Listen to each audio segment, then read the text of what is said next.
This channel is supported by TrueFire. TrueFire is an online library of lessons from some of my favourite players. There's thousands of lessons on there. You can use the promo code JNC40 to get 40% off of any of their courses.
Start this video off with a caveat that I haven't actually tried this live because I think that's important to note because it might actually be different at band volumes.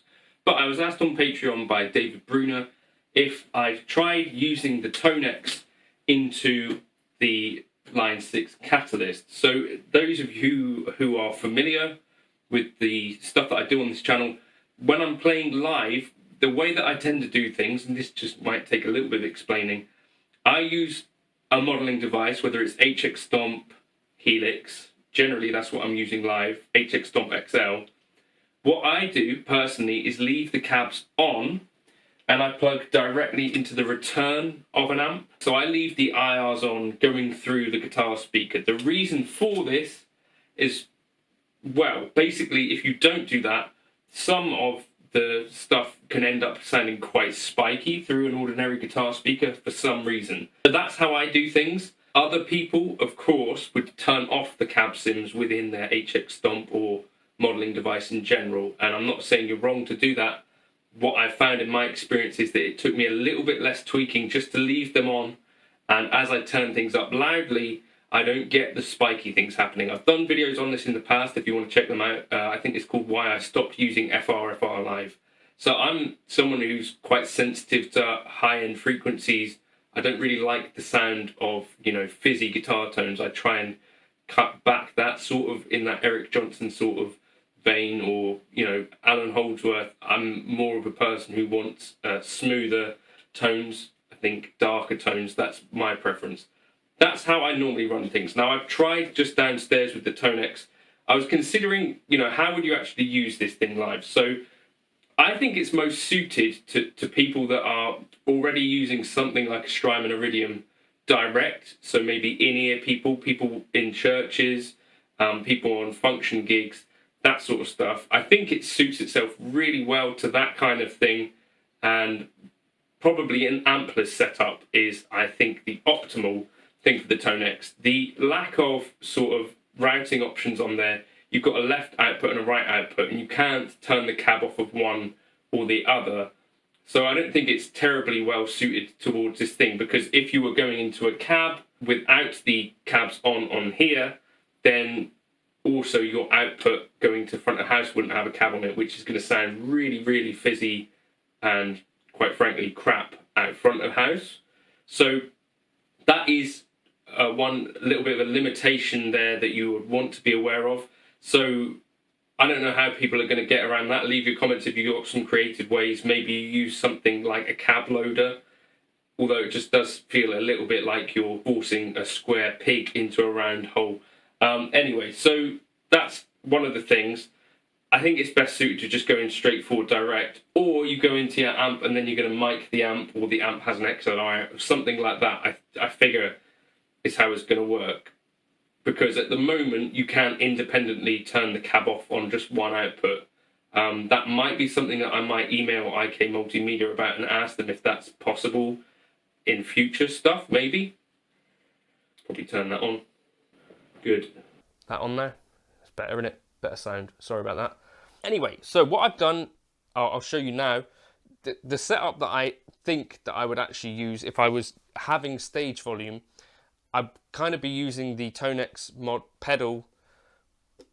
I've tried turning the cabs on or off. I think it sounds a bit better with the cab part off, but you have to be careful with the actual tone models that you're using. So I think this works really well with darker kind of tone models. I'll show you what I mean. Yeah, to actually turn off the cab, you press the model and select until it says amp on the screen, then turn the encoder once, then you press model again and the cab will come up, and then you kind of turn it and you can turn the cab thing from model to none, and that's without cab modeling on. And I think that probably works best from what I've tried. As an example, on the Tonex, I've got the Dumble 2 model here, and here's what it sounds like with the cab on.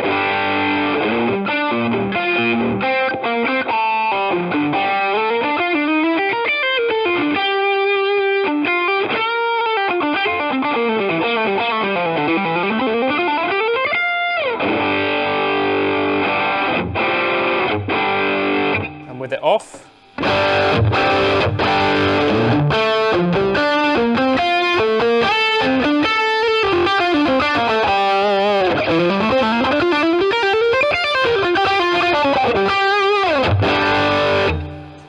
cab,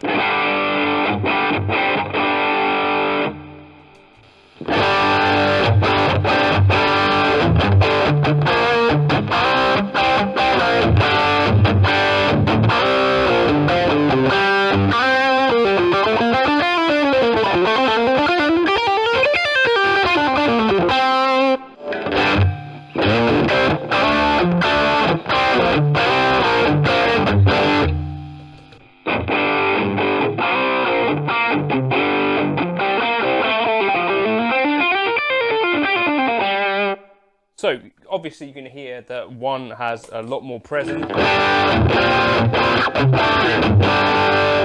So what I would do probably is I go into the alt mode, I turn the presence down to sort of...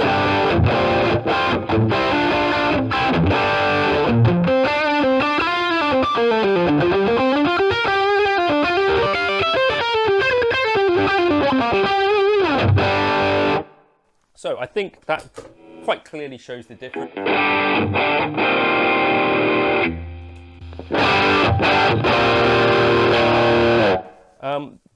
Other things that I found worked quite well were some of my darker presets. So this is a capture that I made of a fractal thing. So here's what it sounds like with the cab on.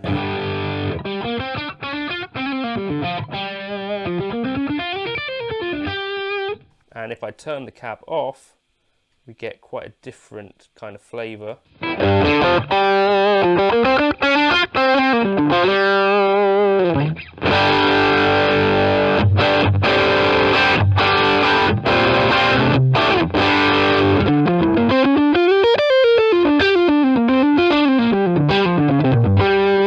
So because that one was a bit of a darker preset to start with, I think that one comes out really, really nicely. Let's just add in a sprinkle of reverb.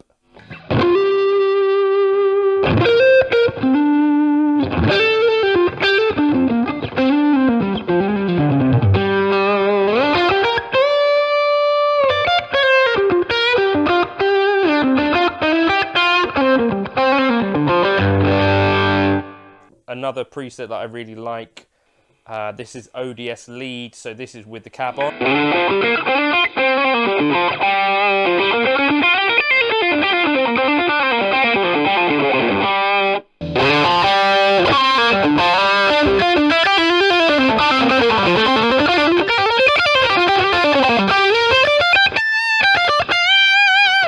So again, I would turn that presence down.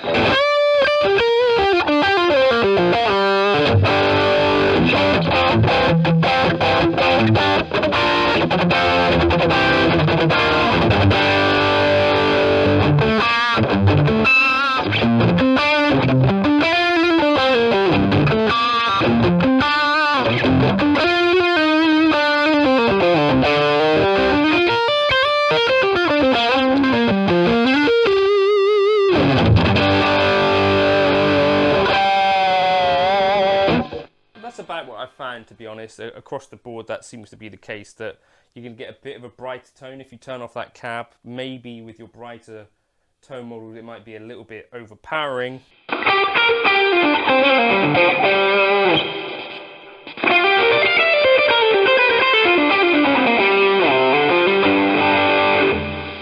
Cab off.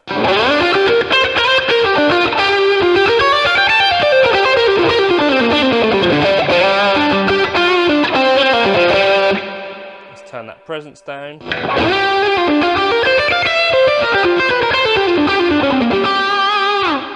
You maybe even might want to turn the treble down.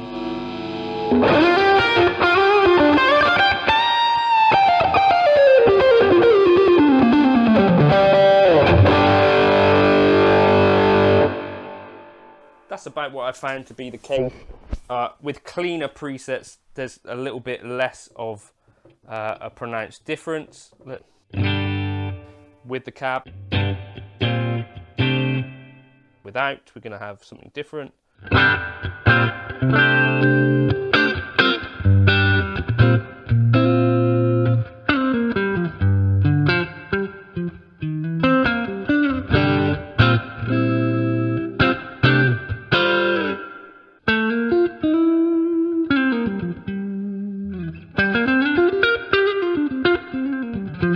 That one actually felt quite nice to play downstairs.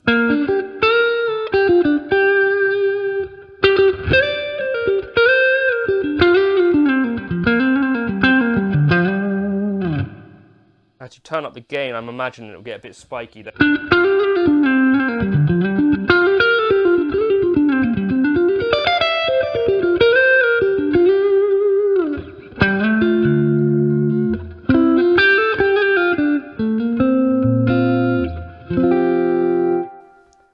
If we put the cab back on. If I'm being totally honest, I don't think this is necessarily the best way to use this. I think, as I said before, if I was using it live, I would probably just keep those cabs on. And as you turn those volumes up, I find they don't get as spiky. They're a little bit less present, and you know, they might sound a little bit distant. And certainly if you put a mic on one of these things, which is essentially got an IR going through another guitar speaker, you can get sort of a little bit of weirdness going on. But I still think, I can't think of the optimal way to do this. So David, you asked about this. I think this is how I would set it up. I think it sounds pretty good. You could use this into a Katana, something like that, or a Seymour Duncan Power Stage. It may take a little bit of tweaking. I don't think there's a global EQ on here. I may correct this if there is. But you can, what I found was if you've got a really spiky sounding preset, press the Alt button or hold it in to get into the Alt mode, turn the presence down. I found that worked pretty well most of the time. The other slight thing going on at the moment for me is that I find there's a lot of kind of heavier drive models loaded in here by default, and very heavy kind of ones, and that's not really my preference. So I've kind of tested this out with some of the ODS Dumble stuff and a couple of cleans. I think it works pretty well. I wouldn't say it's like head and shoulders above anything else that I've tried. I think it basically sounds pretty much like if you've done the same sort of thing with a Helix into one of these, or with a Quad Cortex, or with whatever else. I think the best solution like this at the moment is probably the Kemper and the Kemper cabinet, because you've got this kind of integrated ecosystem which works really well together. Those two things pair together really nicely. The other option that might be better might be plugging this into an FRFR if you're wanting the most kind of accurate sound, but for me, I don't need that tweeter in there. So yeah, let me know your thoughts in the comments. Have you used the Tonex live yet? Have you got thoughts on how you might set it up? I guess some of you might be using some sort of cab loader. If you used it alongside an HX stomp, you could load the IR onto the HX stomp. There are other ways you could do things, I think. Some sort of clever routing, maybe. I guess. So what you could do, if you put this in the loop of an HX stomp, you could then go out of the HX stomp, you could send one without a cab to here, and then you could send another out of the HX stomp to front of house. That might be a way to do it. That could work, right? Maybe something like that. If you already had a multi-effects that can load an IR, that could be probably a good way. Let me know your thoughts.